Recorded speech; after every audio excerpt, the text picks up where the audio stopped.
Assalamualaikum warahmatullahi wabarakatuh. Alhamdulillah berjumpa kembali Bapak dan Ibu. Masih bersama saya ya seputar guru penggerak.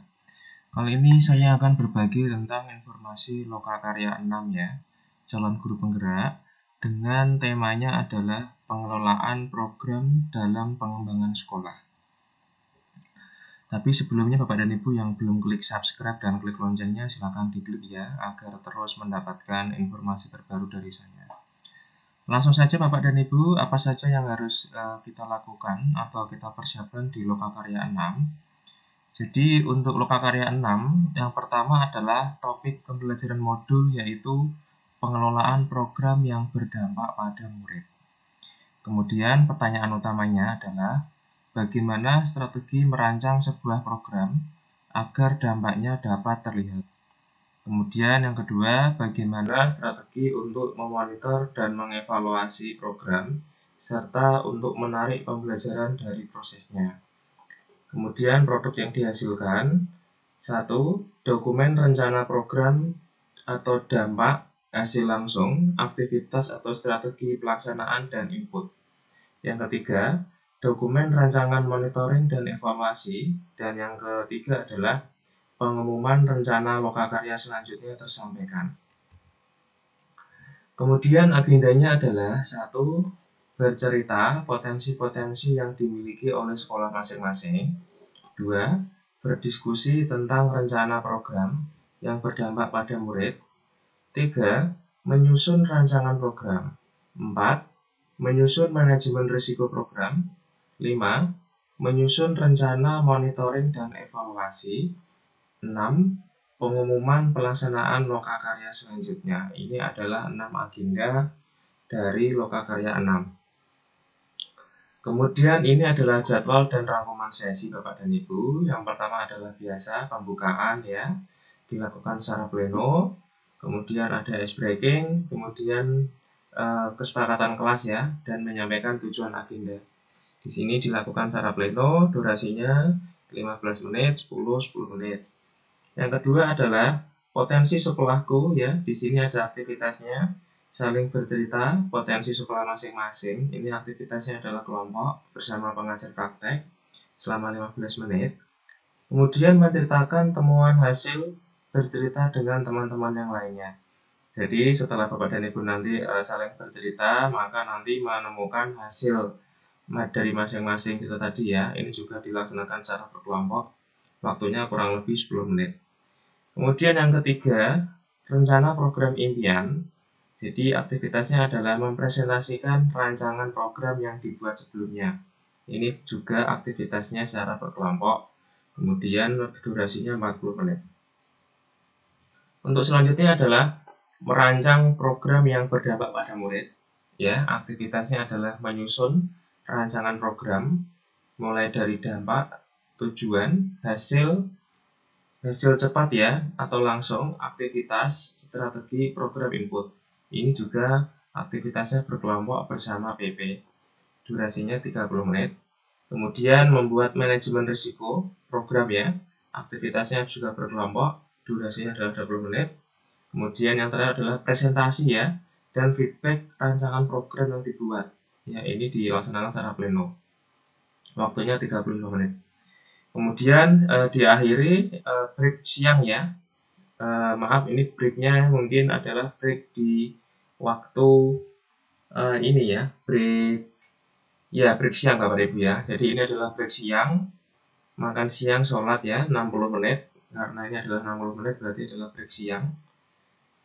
Kemudian setelah break makan siang dan sholat ya, ada energizer ya Bapak dan Ibu ya. Di sini sesinya adalah merancang perencanaan monitoring dan evaluasi. Ini dilakukan secara pleno, kemudian materi sekilas ya, M dan E ini adalah monitoring dan evaluasi. Dilakukan secara pleno, kemudian aktivitasnya adalah menyusun kerangka MONEF, dilakukan secara berkelompok bersama PP. Kemudian presentasi dan umpan balik ke kerangka MONEF ya. Jadi setelah disusun kerangka MONEF-nya, maka dilaksanakan presentasi. Kemudian terakhir adalah penutup Bapak dan Ibu ya. Jadi penutup nanti ini ada informasi tentang pengumuman Lokakarya 7 ya. atau lokakarya selanjutnya, kemudian refleksi belajar, dan biasa penutupan serta foto bersama. Ini semua dilakukan secara pleno. Demikian Bapak dan Ibu terkait dengan durasi sesi dan detail kegiatannya. Kemudian saya akan coba kupas tuntas ya 4 sesi utama lokakarya ya. Yang pertama adalah potensi sekolahku, yang kedua adalah rencana program impian, yang ketiga adalah merancang program yang berdampak pada murid, dan yang keempat adalah merancang perencanaan monitoring dan evaluasi. Ini adalah 4 sesi utama lokakarya. Saya akan coba bahas satu persatu secara singkat tetapi cukup detail ya. Yang pertama adalah potensi sekolahku, durasinya adalah 25 menit. Tujuan sesinya, peserta dapat mengingat kembali pemetaan potensi sekolah di lokakarya sebelumnya. 2. Peserta dapat membagikan cerita potensi sekolahnya. 3. Peserta dapat mengambil pembelajaran dari cerita peserta lain ya mengenai potensi yang dimiliki sekolahnya. Kemudian tentunya menampilkan slide ya, Bapak dan Ibu nanti akan ada slide PowerPoint yang dibagi oleh panitia. Silahkan PP bisa menampilkan itu ya. Tampilan slide-nya adalah modal atau potensi. Kemudian masih di potensi sekolahku, perlengkapan yang dibutuhkan adalah proyektor, laptop, layar, kertas, flip chart, dan spidol marker. Kemudian CGP saling bercerita tentang potensi sekolah masing-masing. Kemudian mengajak peserta untuk beraktivitas ya, PP ya, berpasangan, bercerita tentang potensi-potensi yang ada di sekolahnya. Kemudian waktu yang diberikan untuk setiap pasangan bercerita adalah 5 menit.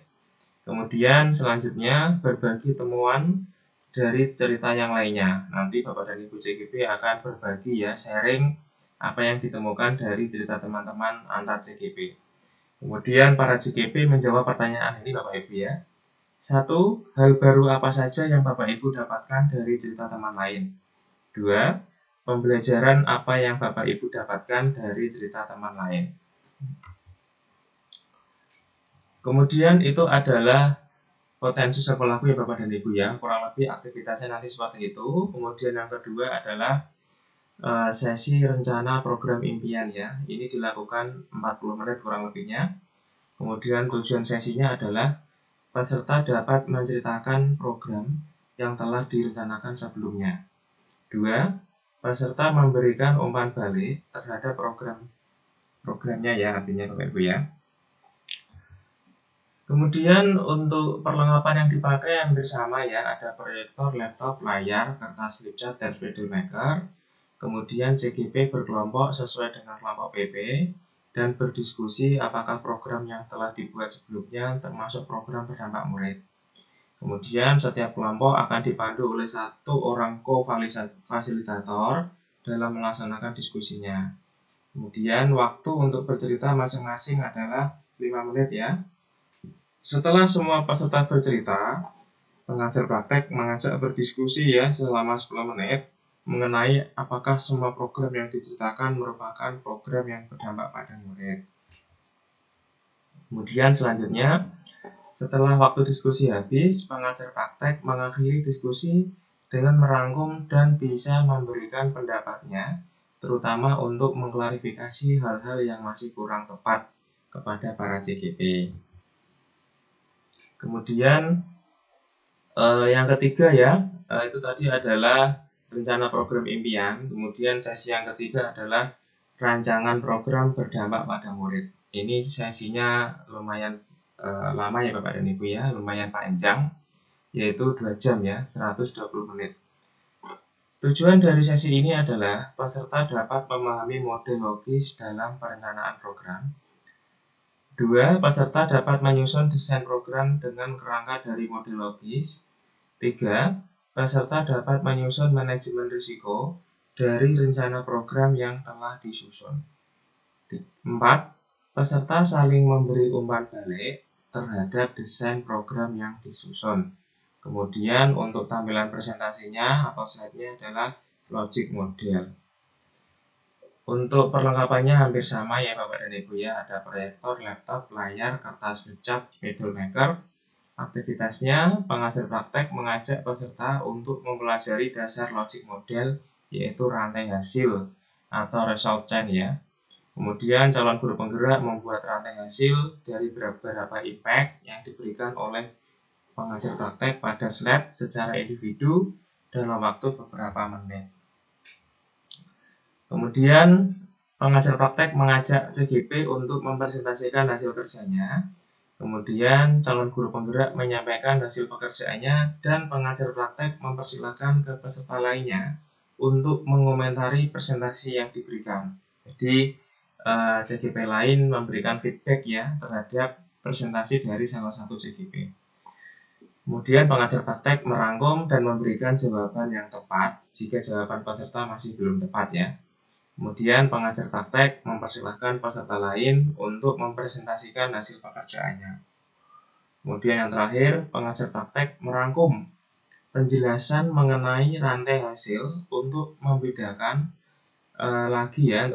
lagi antara input, activity, output, outcome maupun impact. Kemudian masih pada program berdampak pada murid, aktivitasnya adalah menyusun rancangan program yang berdampak pada murid ya. Ini 30 menit ya. Masih di aktivitas tadi ya Bapak dan Ibu ya. Aktivitas ini dilakukan secara berkelompok untuk menyusun rencana program yang dijabarkan dalam rantai hasil yang akan dipandu oleh pengajar praktik masing-masing. Tiap kelompok akan memilih satu program yang sudah direncanakan oleh salah satu anggota untuk dijadikan latihan dalam kelompok. Jadi nanti tiap kelompok memilih satu ya program yang dibuat CGP untuk dijadikan topik ya. Kemudian jika sudah disepakati program yang akan dijadikan latihan, selanjutnya kelompok akan memilih satu impact atau dampak yang diinginkan dari pelaksanaan program. Dua outcome ya atau tujuan hasil antara program ya. Jabarkan dan tuliskan rantai hasilnya menggunakan format yang sudah disediakan. Kemudian yang ketiga, pengajar praktek membagikan kertas flipchart berisi dengan format dan spidol marker kepada peserta.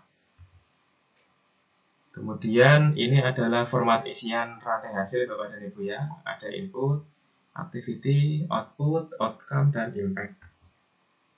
Kemudian aktivitas yang kedua adalah membuat manajemen risiko ya, ini 20 menit. Calon guru penggerak fokus pada bagian input, aktivitas dan output ya, yang merupakan lingkaran kontrol kita dan berdiskusi mengenai apa saja yang menjadi risiko dan bagaimana kita mengendalikan risiko tersebut. Pengajar praktek membagikan kertas flipchart dan spidol marker, kemudian peserta menuliskan hasil diskusi sesuai dengan format yang diberikan. Kemudian ini adalah format isian manajemen risiko Bapak dan Ibu ya.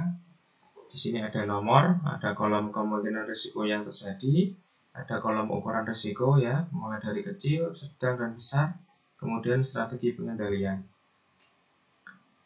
Kemudian yang selanjutnya adalah presentasi dan umpan balik ya. Kelompok melakukan presentasi dengan dipandu satu presenter ya dari CGP. Kemudian waktu presentasi 5 menit ya masing-masing kelompok ya.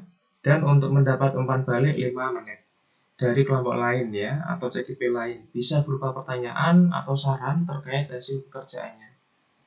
Setelah semua kelompok mempresentasikan hasil, pengajar praktek mengulas dan merangkum mengenai rantai hasil dan manajemen risiko.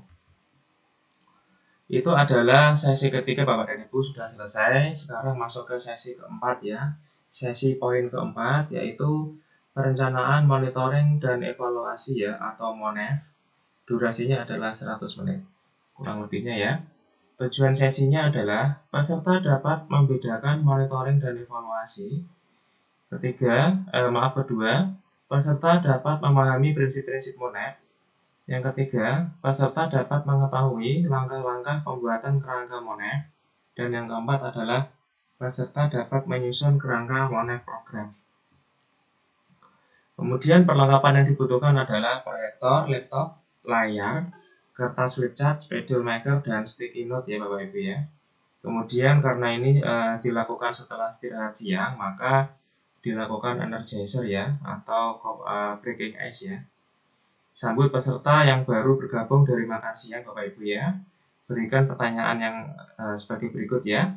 Siapa di antara Bapak Ibu yang sudah makan siang? Siapa di antara Bapak Ibu yang sudah kenyang? Siapa di antara Bapak Ibu yang sudah kembali terisi energinya? Jadi Bapak Ibu, untuk energizer ini selalu fleksibel ya Bapak Ibu ya. Bapak Ibu bisa lakukan sesuai dengan kebutuhan, sesuai kemampuan Bapak dan Ibu ya. Silahkan, yang penting para CGP kembali bersemangat ya setelah melakukan makan siang. Kemudian selanjutnya adalah materinya adalah MONEV ya, monitoring evaluasi secara 20 menit. Tentunya menampilkan slide MONEV. Aktivitasnya adalah peserta menyampaikan pendapatnya tentang MONEV, pengertian MONEV, dan perbedaan di antara keduanya.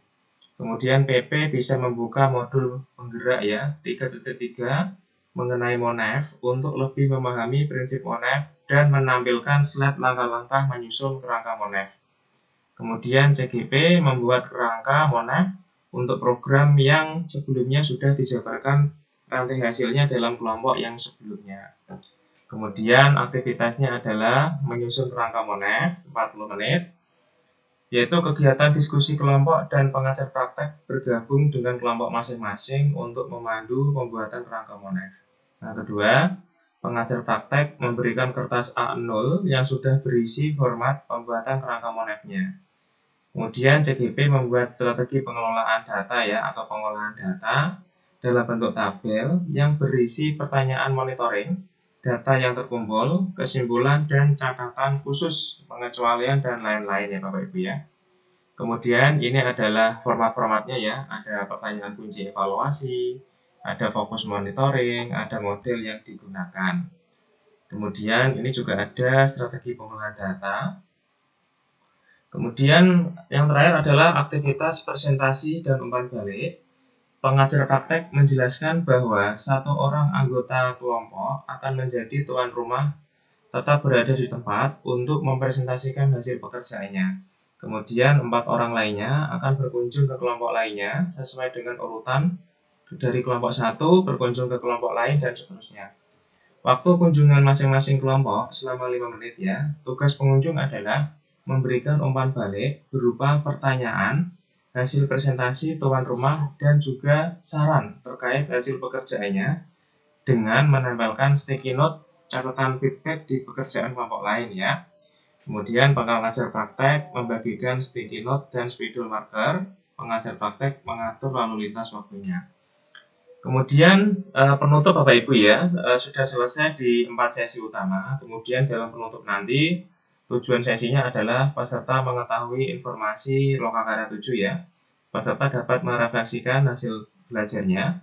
Kemudian peserta mengakhiri sesi Lokakarya ya. Kemudian pengumuman Lokakarya 7 disampaikan Bapak dan Ibu ya. Mengumumkan kegiatan dan persiapan Lokakarya 7, yaitu pengajar praktek menjelaskan ya kegiatan pada Lokakarya 7 itu apa. Kemudian pengajar praktek memimpin pembagian tugas ya untuk Lokakarya 7. Dan yang terakhir adalah refleksi khususnya. Demikian Bapak dan Ibu ya, informasi dari saya semoga bermanfaat, dan jangan lupa ini nanti tetap menyesuaikan kondisi dari masing-masing lokakarya yang Bapak Ibu lakukan ya, dan tentunya adalah sesuai dengan panduan terbaru dari P4TK ya atau Balai Guru Penggerak. Terima kasih Bapak dan Ibu, semoga bermanfaat ya, dan jangan lupa subscribe dan klik loncengnya akan terus dapat informasi terbaru dari saya. Terima kasih, salam merdeka belajar, Guru Bergerak Indonesia Maju. Wassalamualaikum warahmatullahi wabarakatuh.